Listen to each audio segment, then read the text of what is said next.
I'm from Germany, you can probably guess, but the last 20 years, I live in Thailand, and I used to work with Siemens for like 15 years, and then I went on a sabbatical to Northern Thailand in 2019. This was happening. So that's actually a real picture I took, and it shows the mountain burning opposite my house. And at that time, I was volunteering at my children's school, and it was just a massive air pollution over weeks, basically, where the school didn't know anymore, like, do the air purifiers in the classrooms work or not? It took so much away from the teaching, a lot of anxieties in the community. And if we look at the underlying reasons, I don't want to go too much detail, but it's basically tons of forest fires, and we are just in the middle of it. That's the NASA satellite at that time, and we actually crossed 500 micrograms PM 2.5, so that's like 100 times above the current annual WHO guideline. Worst city in the world, and the sad part to some extent is that it's a predictable occurrence every year. So it happens every March, April, sometimes going into May, where there's just so much air pollution through forest fires, paddy rice field burning, and so on. And so we started then, like, as a volunteer project to just help our school basically build some sensors, a simple dashboard, put them into classrooms so that the staff and the head of school don't have to run around with the PM meter anymore and trying to make sense, is it safe or not? And then we also started to look at what are the underlying issues, and we focused from the beginning on students. And one of the last things before COVID, everything locked everything down, was that we invited 4 or 5 local Thai high schools onto the campus for a 2-day workshop, basically, to look at, okay, what are the reasons behind it? What are actually the health impacts? I think one big objective also is to teach advocacy skills. So we put this under the motto like clean air for our future. So that's basically how we started. And then they also went out during that workshop with firefighters to actually build fire breaks in the forest and to understand their work. So it was a very, let's say, encompassing workshop. And at that time, we also started to build these air quality monitors together with students, actually. So this was a very, very early picture where we kind of didn't even have a housing. So they used some old plastic bottles to put these in. And then also really looked at, okay, like what kind of purification solutions can we do? So it was a very, very engaging project. We also had parents' workshops. And then we put these build instructions on the internet, and then other schools contacted us. Then we did like bigger projects with like university students building basically this simple monitor that we had at the beginning.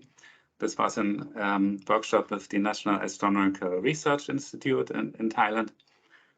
And then more and more like schools actually came to us. Then they called us from Bangkok. Then they called us from China, which was interesting.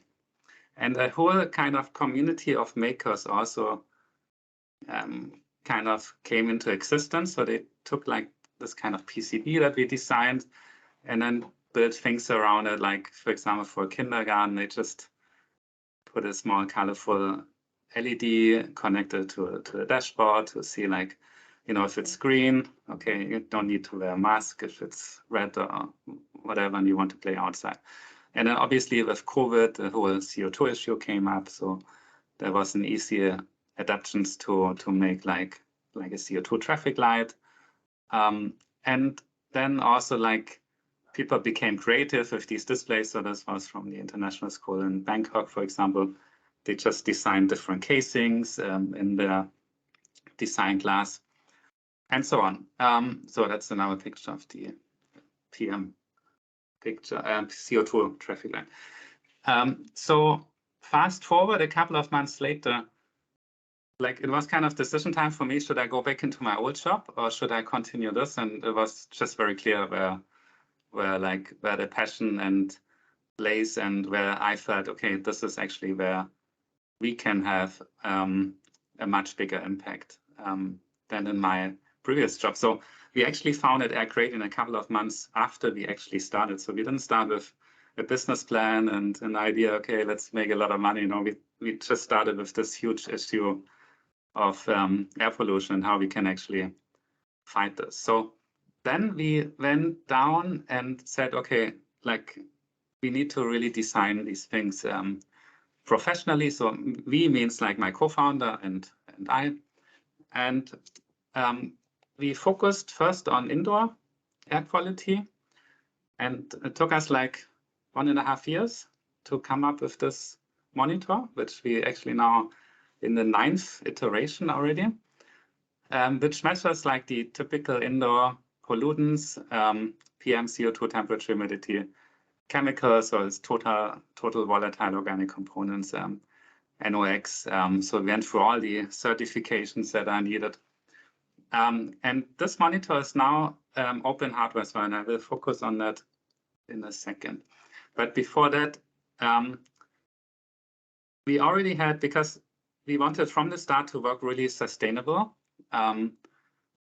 we had design goals that went beyond like achieving, like, for example, a very good accuracy. We said, okay, we want to have a monitor which is also affordable, because here in Asia, typically schools or NGOs or people just in general, they can't just spend like $500 for an air quality monitor. And then we also said, like, we want to really have a low carbon footprint, and one of the main things how you can achieve this is to really extend the lifetime of a monitor. So we actually went through each BOM component and checked, can this actually last 10 years, you know? So it was a different philosophy than often what you see. You buy something that has 2 years warranty and after 2.5 years it breaks. So we just said, okay, let's make this thing as long lasting as possible. Obviously, certain sensor modules have a limited lifetime, but where we can do it, we went for it.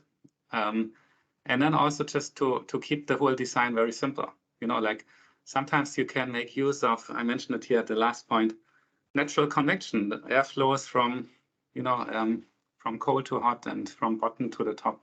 And if you incorporate that into the design, you can actually, with a very simple design, achieve a very good, let's say, accuracy and performance.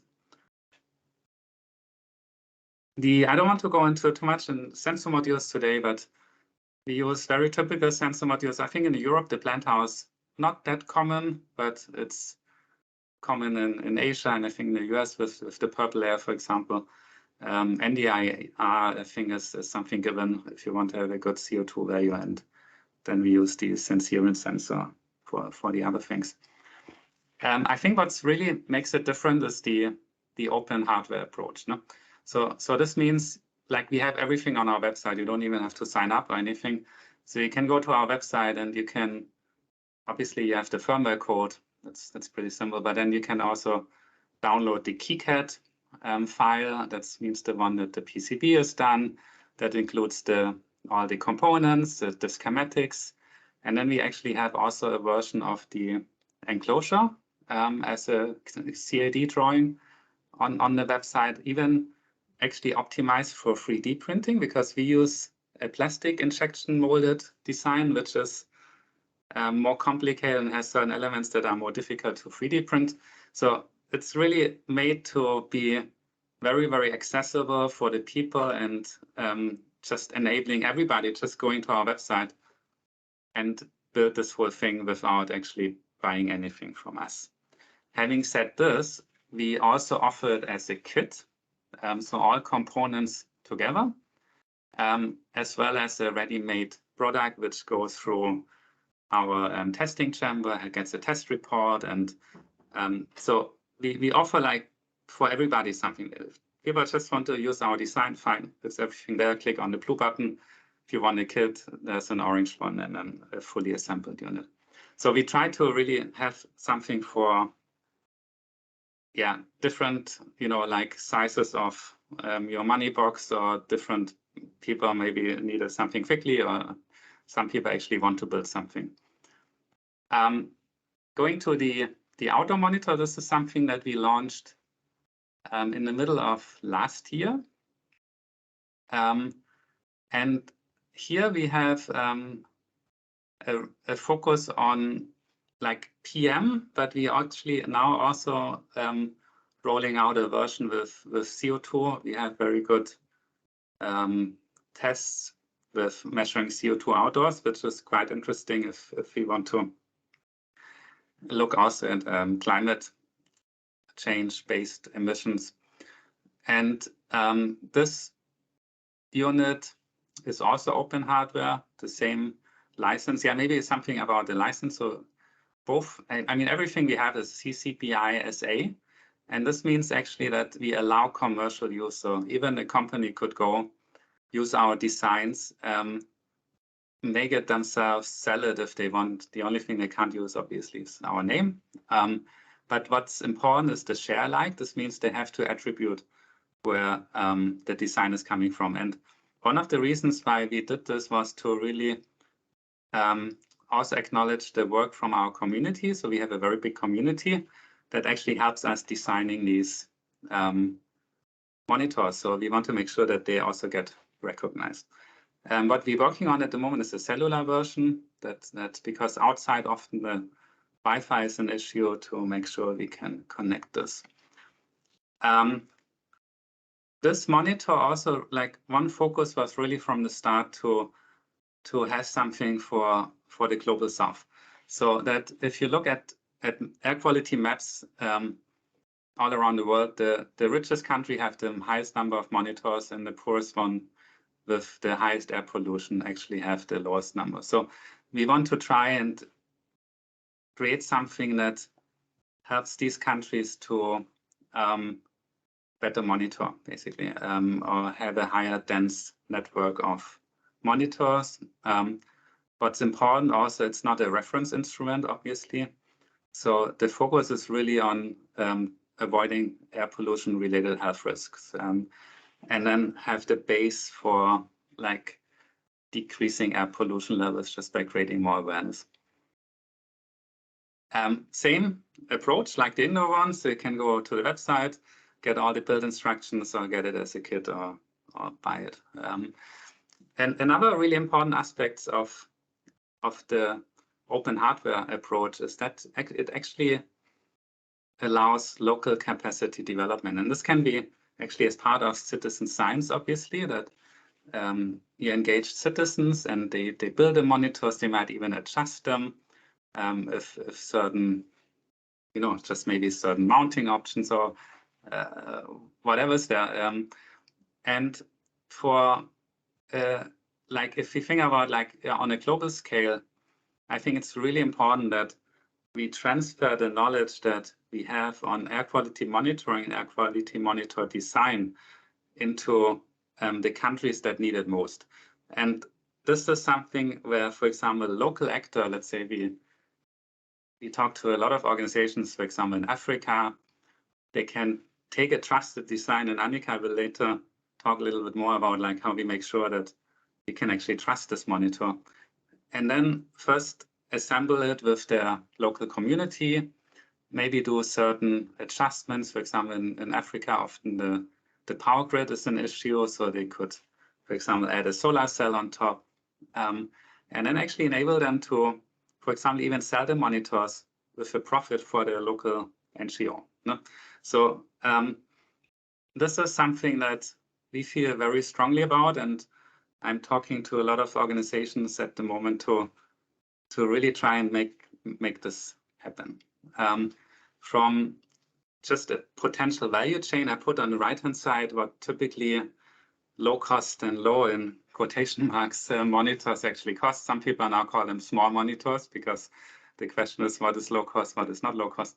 But we can actually, with that approach here, even as a company, be profitable and go to a much lower price point and offering pretty much a comparable but actually more open product that's in the market today.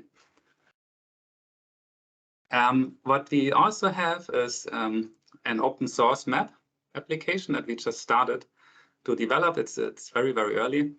And one key feature here is that we actually try to give local actors a bigger voice. So this is an example of the Thailand Clean Air Network. It's a local NGO in Thailand that actually drafted the first Clean Air Act in Thailand with tens of thousands of people signing petitions for their government. And often these organizations, they maintain an air quality monitoring network. But when they share the data, it goes into all types of, let's say, very commercial maps.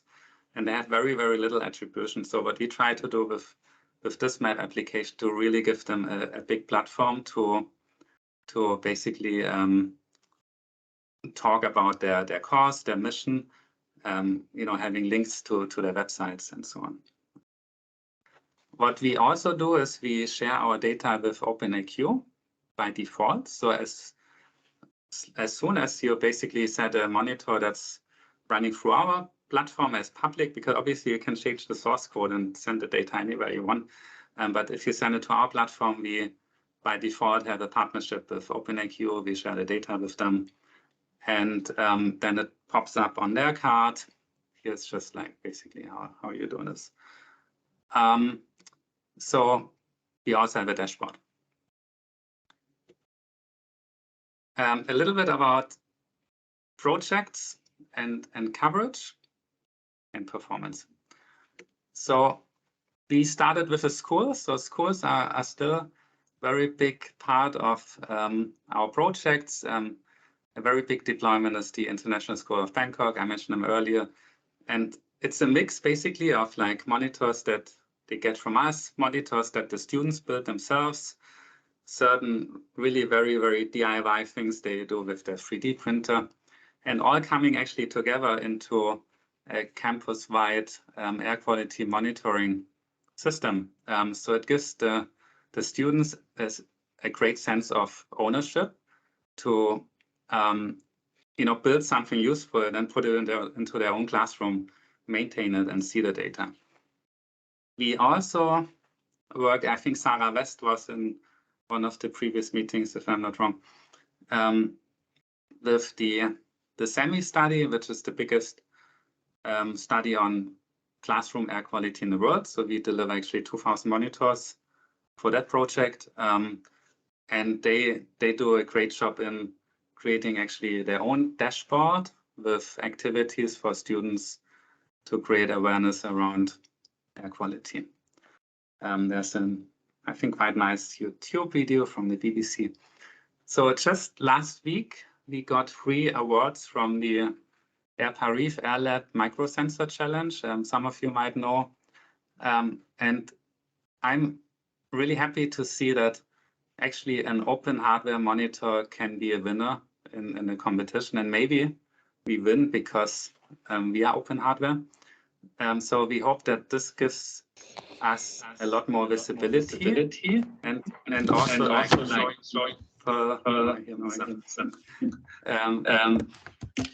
think somebody is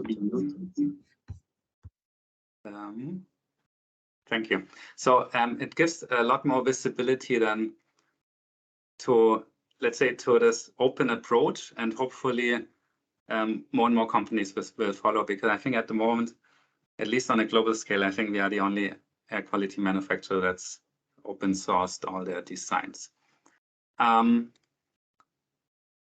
This, I think we can skip a little bit. It's just the jury's opinion. I think what's very important, like also the outdoor one actually got an award for the best performing sensor for outdoor awareness and good accuracy.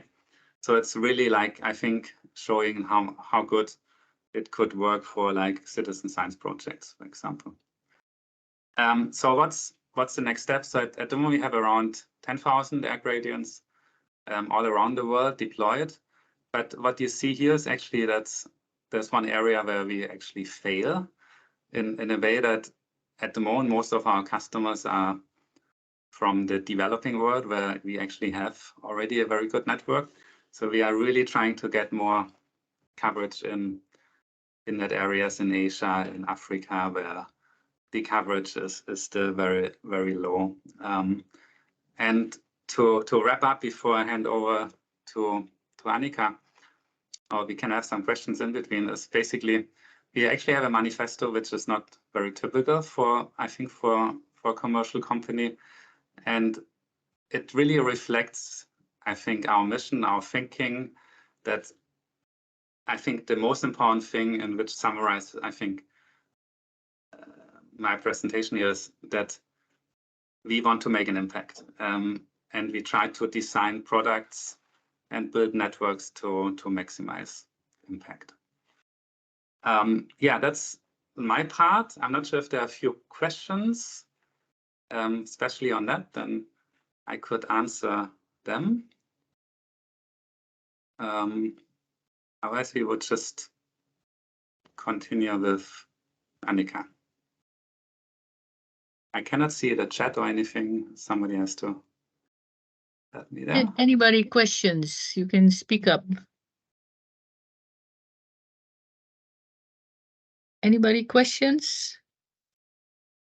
Yeah, I could ask one. I'm interested. Sorry, I turn on my camera. Gabriel from Innsbruck, Austria.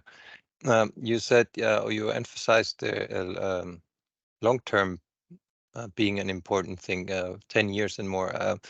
Did you test or investigate, or how did you investigate the, or are you, how can you be sure about the accuracy of the sensors for 10 years? No, that's what I said. Like I said, besides some of the sensor modules, so obviously, like for example, PM sensor with optics probably won't last 10 years. No? But what we did was we went through each of the components of our bill of material, and then looked at each thing. Okay, what's actually the expected lifetime from the manufacturer? And we actually found one thing, a DC-DC converter, from 5 volts to 3 volts, but wasn't clear. And we said, okay, let's swap this to a manufacturer from Japan that gives you basically 10 years kind of warranty. No? So and then also what we have is on the monitor. So all these sensor modules are very easy to replace. They're kind of modularized. We have a maintenance manual. You need 4 screws. You can open this thing. Very easy to change. But definitely some of the sensors modules won't last 10 years, but it's very, very easy to repair the unit.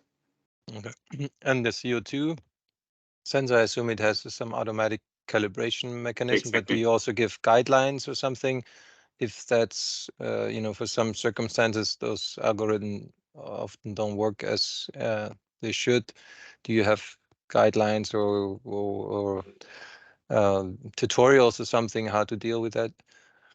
Yeah, so we have a very active forum on our website, and there was a lot of discussion, especially with this automatic baseline calibration and low energy houses that sometimes don't reach baseline within a week, for example. So that's an issue that we still trying to, we don't have a good solution on that one yet.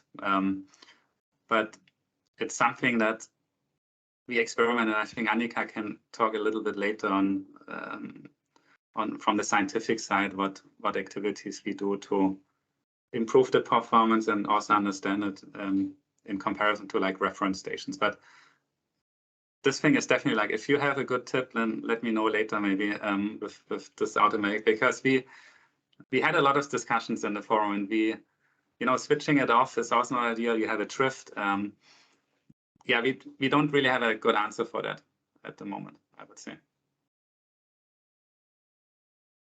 Thank you very much. Yeah. Kostas has a question. Well, hello.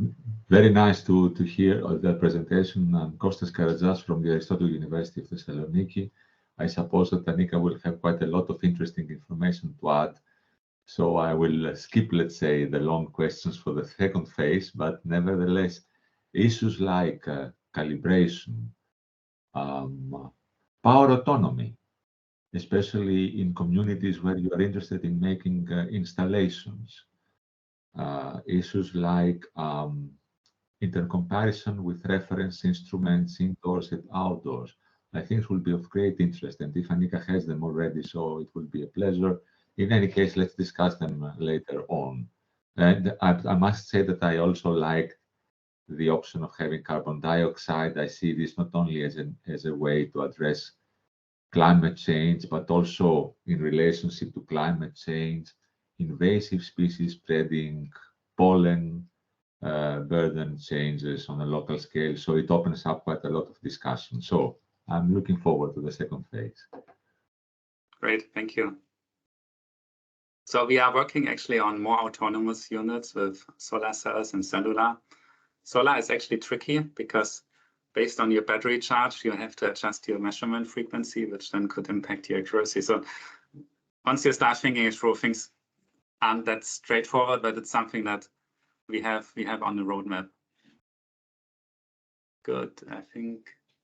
We have one more question from David. Yeah, hello. Actually, I have quite a bunch of questions, so maybe should we keep them for the end? You want to keep on going? Maybe that would be better. I think it would be good to have give Anika exactly the same time like me, and then at the end you can ask both people questions. Okay, perfect. Anika, you want to take over the presentation, or should I just click next?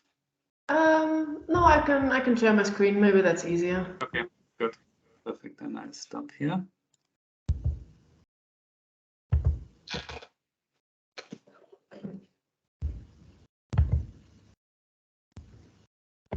That should be it, right? All right. So Achim threatened that I will take the same time as him, but don't worry, it is a little bit of a shorter presentation. As he already said, I will talk a little bit about how we ensure that our sensors have a good accuracy, sensing performance, reproducibility. I'm focusing here mainly on the outdoor sensors for now. And we have a co-location project. That means that these sensors are co-located with reference instruments all over the world. So here are a few example photos of our little AirGradient sensors. Here, a little row of 3, if you can see them. Then co-located always next to a reference instrument, the idea that they are exposed to the same air and concentrations of air pollution. And we do this in quite a few locations across the world. I think we're about 25 co-locations now. And the reason for that is that we want to know the performance of the sensors in all kinds of different environmental conditions. So is the temperature, like at really high temperatures, really low temperatures, different relative humidities. There are also, because we're looking at PM2.5, different emission sources cause different compositions of PM2.5. How does this affect the performance of the sensors?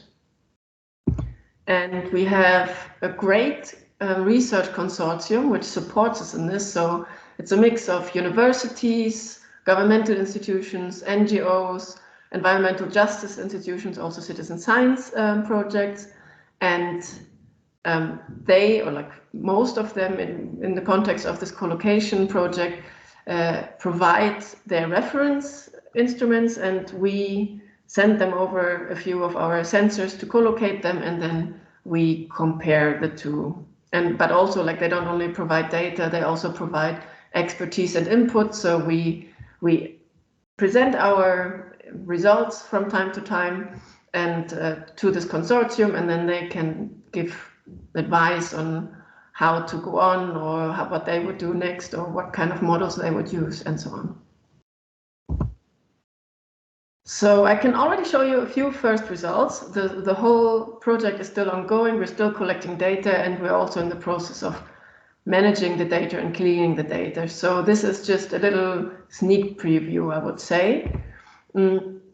starting with looking at the reproducibility of sensors. So that means how well do the sensors agree with each other. Here you can see an example data set from Cambridge. Cambridge was one of our first co-locations. And you can see the PM2.5 measurements of 6 sensors for 2 months. And you can already see by eye that they agree pretty well. So you can't even see 6 different colors, which shows that the lines overlap quite well. But of course, you can also look at it a bit more quantitatively. So you can draw a scatter plot between 2 sensors, like here on the left. And the closer, I'm sure some of you are pretty familiar with it, but some might not, so I explain it a bit more in detail. The closer the scatter plot is to this one-to-one line, the better the linear agreement, or in general, the better the sensors agree with each other. And you can also quantify that with the coefficient of determination. That's the R² value. And that is kind of a measure of the linear correlation between the 2 measurements. And the closer this is to 1, the better the agreement. So in this case, the agreement is pretty good, very good. But now we're just comparing 2 sensors, but we had 6. So what you can also do is, to plot a correlation plot. So here you can see this R² value of all the sensor or possible sensor pairs which we had collocated in Cambridge. And you can see that for all pairs, the R² value is at least above 0.9, which means very good agreement and a good reproducibility of the sensors.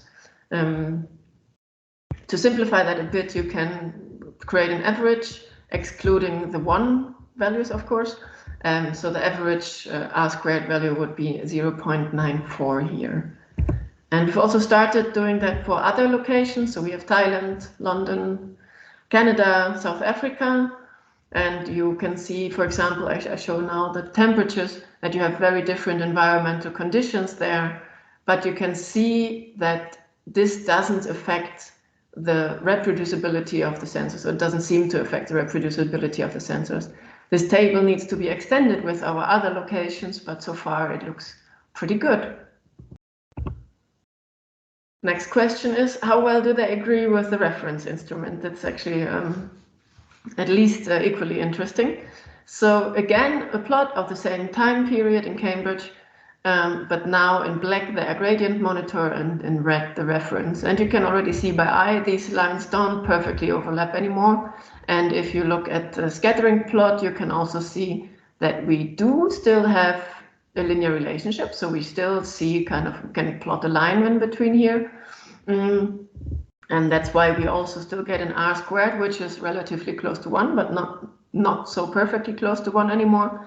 But we also see that it's not on this one-to-one line anymore. So this line has a different slope.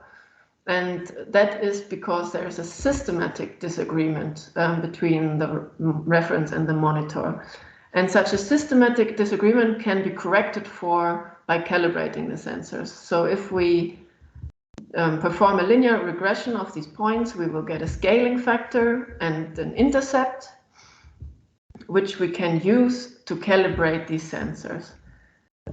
This I can explain here. So here I only took part of the data to extract these calibration factors, these or parameters, so the scaling factor and the intercept.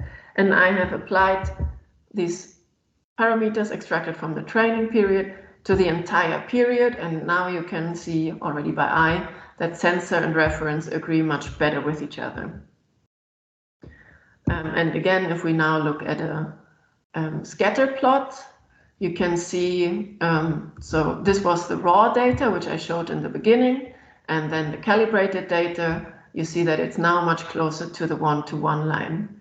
And if you look a bit closer to the calibrated data, you see that, so the colors of the dots of the data points are colored by the relative humidity. So you can see that the slope actually changes depending on the relative humidity.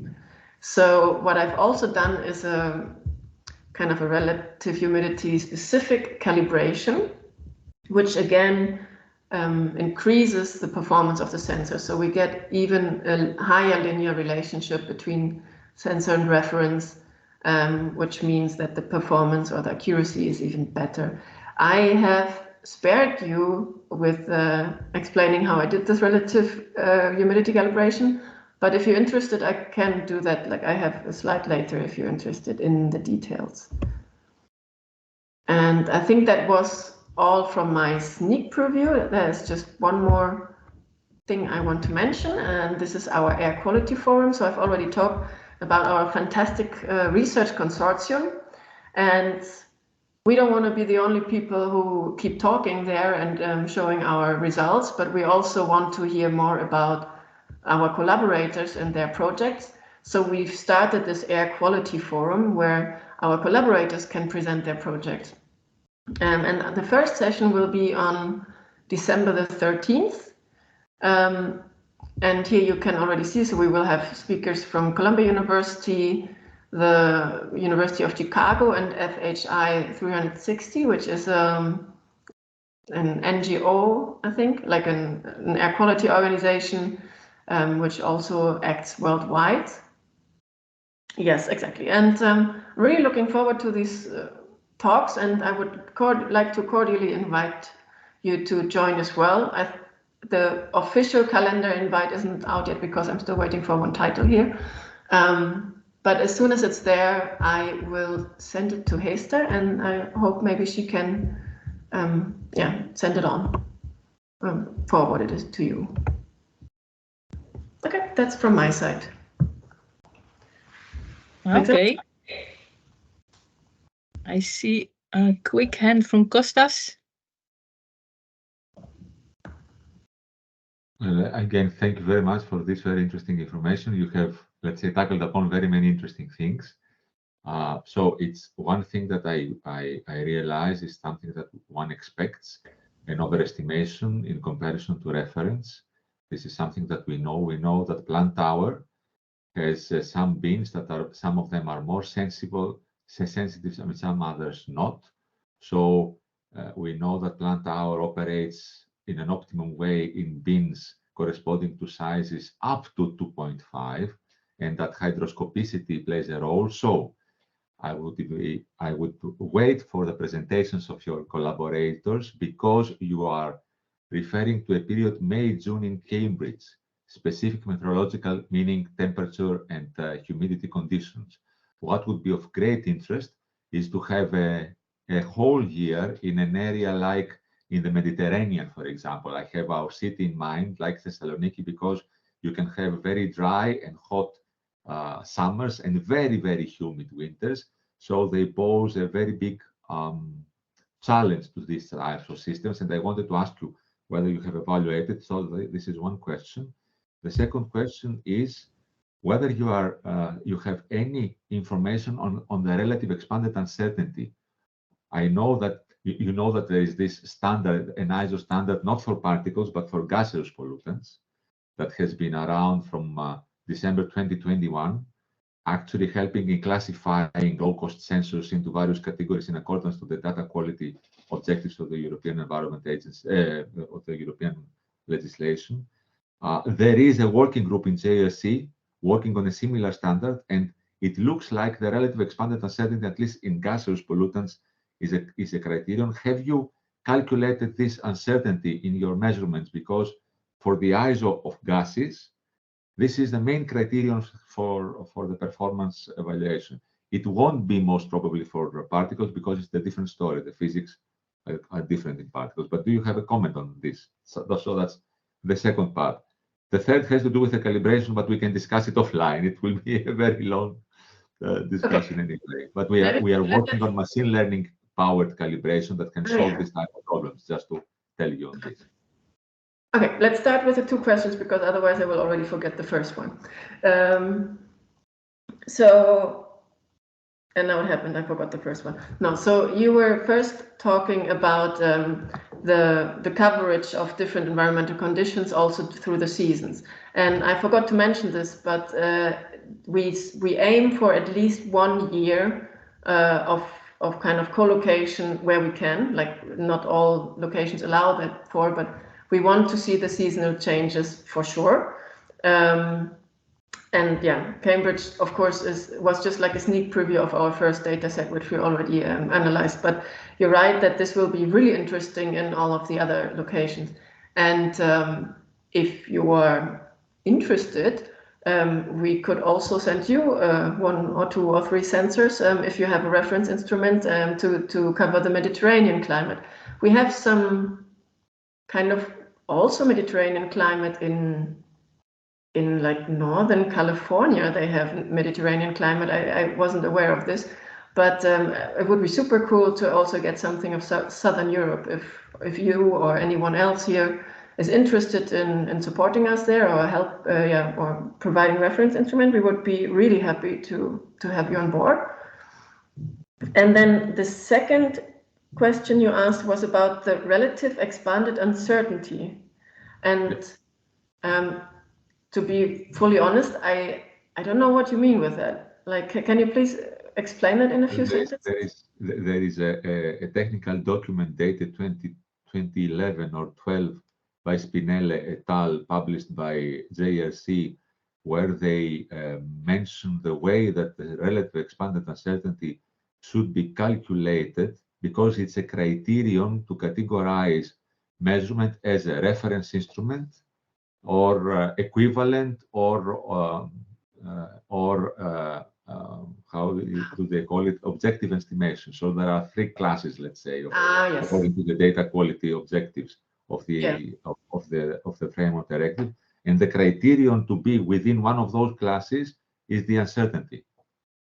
So, for example, for particles, I think that for PM10, I remember that you have to have an uncertainty below 25% to be a reference instrument. Yes, so that's something like the normalized RMSE, for example. Something. No, not only that, you have to check the document. It's a very specific, and NILU, I think that Nuria has co-authored a technical paper that is available on the NILU's website, where they make a comment and they explain how this uncertainty should be calculated. Yes. We don't have Nuria with us, I think, today. But nevertheless, I can send you the information later on, because I'm interested in the testing in Thessaloniki also. Yes, that would be very helpful. Thank you.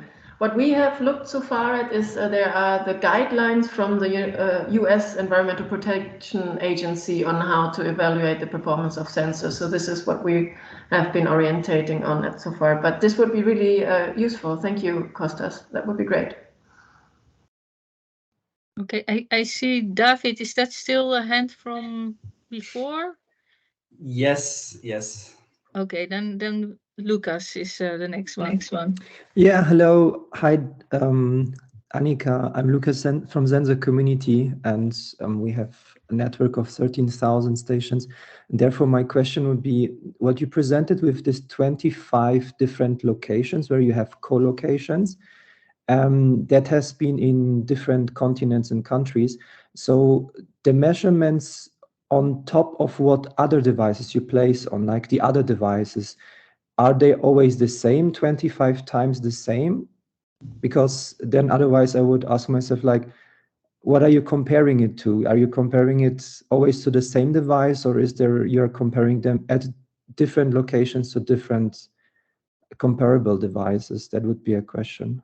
Yes, no, it's not always the same. I think there's a row of kind of reference instruments, like considered as standard or standard-like instruments, like a BAM or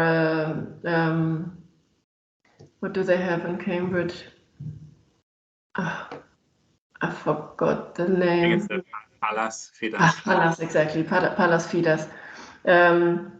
So I think these are quite common.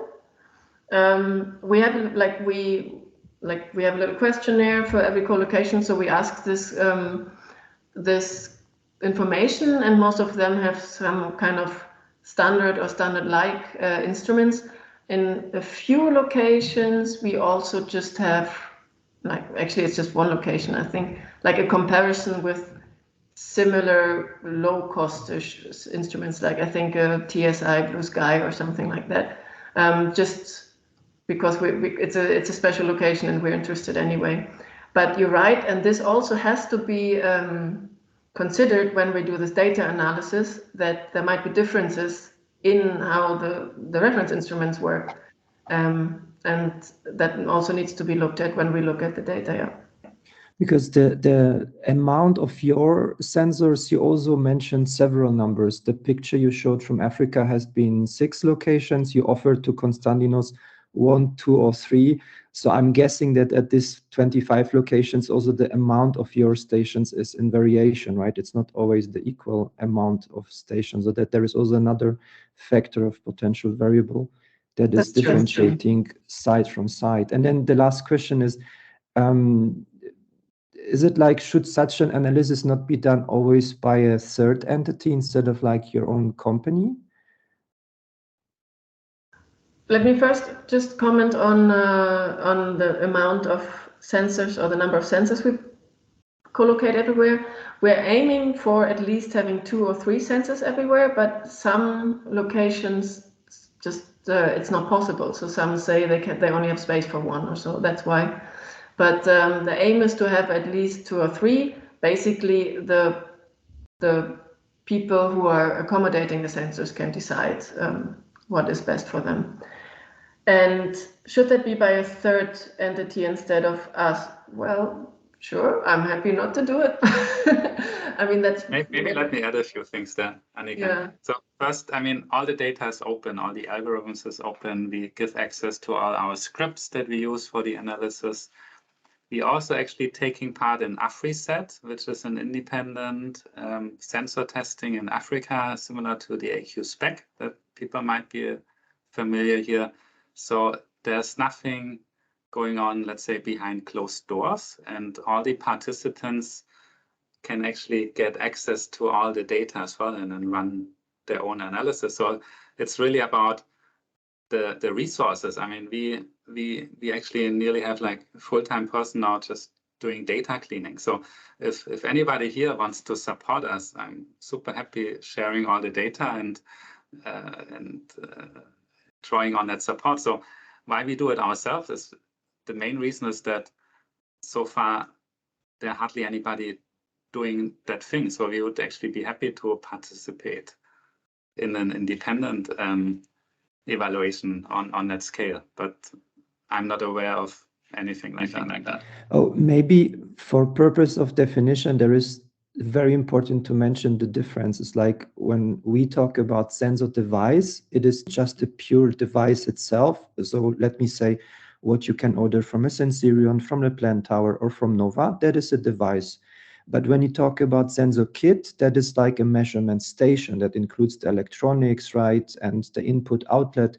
So institutions like Joint Research Center, but also RIVM, and as well also like institutions in California that are very established, they have been basically on the device level made such analysis, right? And then also on scale, so that they really are having the resources to buy not only just 2 or 3, but they can buy from each company 40, and also have like this measurements on over several years. And such reports have been done already on scale in the US and Europe for sure. So that is something good as a foundation to build upon too. But thank you very much for your answers. Thank you. I guess the Air Paris challenge is also some kind of external entity that tests them, yeah. And I think you mentioned a good point, the difference between the sensor module and the device. So I think one key aspect is also the firmware actually of the device. So how often does it actually measure? How does it do averages, which can have a big impact actually on the accuracy. And this is also something where I think the open hardware approach, where you can actually look into the firmware and really see exactly what the device is doing, can be very helpful to understand basically the results from that comparison, for example. So yeah, another thing is you can do these tests and you can do a correction of the data, right? So are you going to do that because you have this platform with a lot of sensors on it, and you have now some collocated sensor kits? is it possible to devise a correction for all the measurements out there?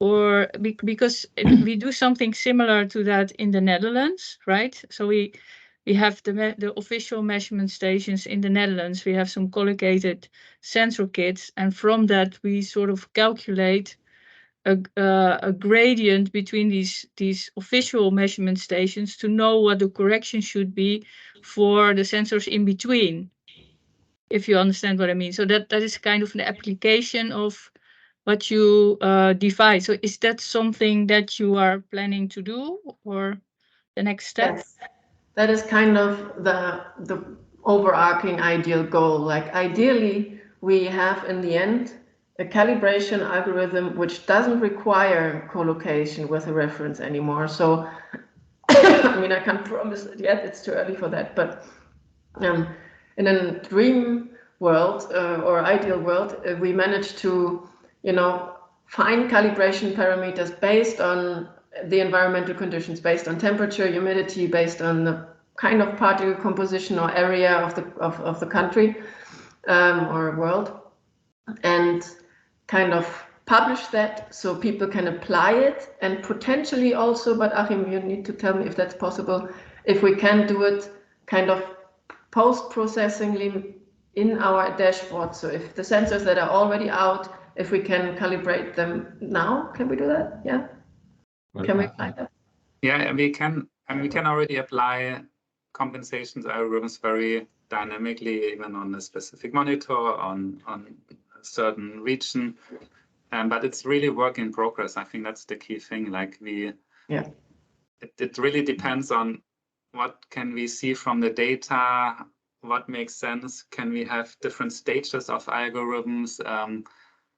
Yeah, we don't know yet. But the ideal thing is really later on that you deploy a monitor, you select, for example, your climate zone, you select what's the major particle composition, and it would recommend you a certain algorithm. No? But then I don't think we can ever come to the state where we don't need any co-location anymore. I think you will always need to put a low-cost sensor next to a reference and just Makes sense. to make sure that it's working. So, I mean, there are certain limitations with low-cost sensors. I think that we cannot, with whatever good algorithm, prevent. I think.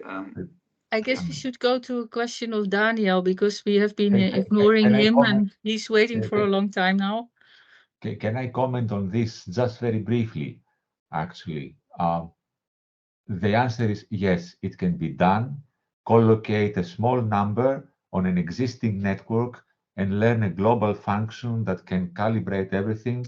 We have a couple of publications on this, and we'll be happy to share it. We have been doing this in Thessaloniki now. Also, also. A quick comment on Costas. I think you're working also with AI, and you should definitely join our air quality forum, because Columbia University is doing similar things and they are presenting this. So that might be interesting for you. Yep, thank you. Okay, Daniel. Thank you.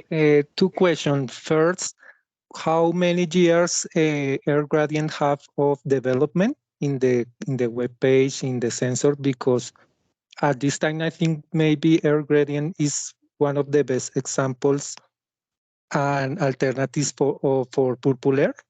And the second is if you make comparison with stations, official stations that have not that have optic sensors and not gravimetric, because in my case I have the possibility to make comparisons with gravimetric that have always the same correlation, but when we have the possibility to do with optic reference sensors, we have a bigger correlation. For example, 93%. No. R2 equal 0.92, more or less. Thank you. Maybe the first thing I can answer. So we started in 2019. So that's like 4 years now. I I mean, we were a bit surprised with this Air Paris challenge that we already got 3 awards, because we felt we are still, to some extent, you know, investigating things, and we definitely know where we can improve, no? But yeah, I mean, that's where we stand, you know, like it's, and that's why we do all the research. But let's go to Anika. Yes, as far as I understood, you said that if you compare small low-cost sensors to optical reference instruments, you have a higher correlation than when you're comparing to gravimetric reference instruments, right? That's true, and gravimetric, I think, is the golden big standard for everyone, right? This is the real deal. The problem with gravimetric is that the time resolution is pretty low, isn't it? Like as far as I know, you have to collect the filters and weigh them and so on, so you get just a few measurements per day or per week. So that makes it a bit harder for us to compare it against. I hope, like we have some big air quality, like super sites, for example, in Birmingham, where they definitely have gravimetric as well, and optic, or BAM is better attenuation, right? And I assume that they would calibrate their optical ones on the gravimetric ones, or at least, you know, cross-reference them or cross-check them. Yeah. In my case, in my country, I don't know why there are many cities that buy optic reference sensors like the Teledyne. I don't know if I pronounce well. Teledyne E640, and the correlations are big. And I don't know, but they say that these are optical reference sensors, and they say that in this comparison is better compare a gravimetric sensor with another gravimetric sensor and an optical sensor like the all low-cost sensors with reference optical sensors. I don't know if this is okay or not, but this is one approach that I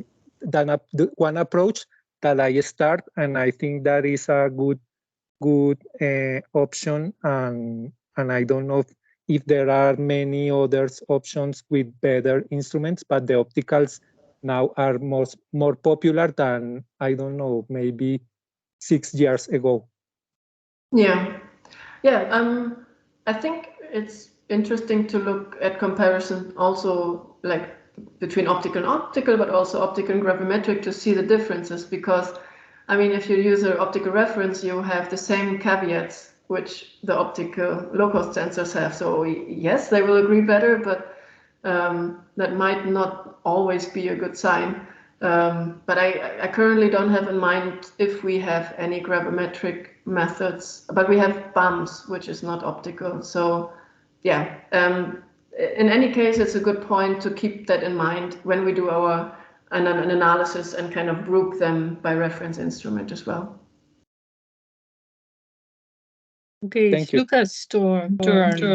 Yeah, last try for shout out for collaboration. I think we are all too shy and too careful. We should demand for more, as we see the potential that every single reference station should have every single low-cost sensor.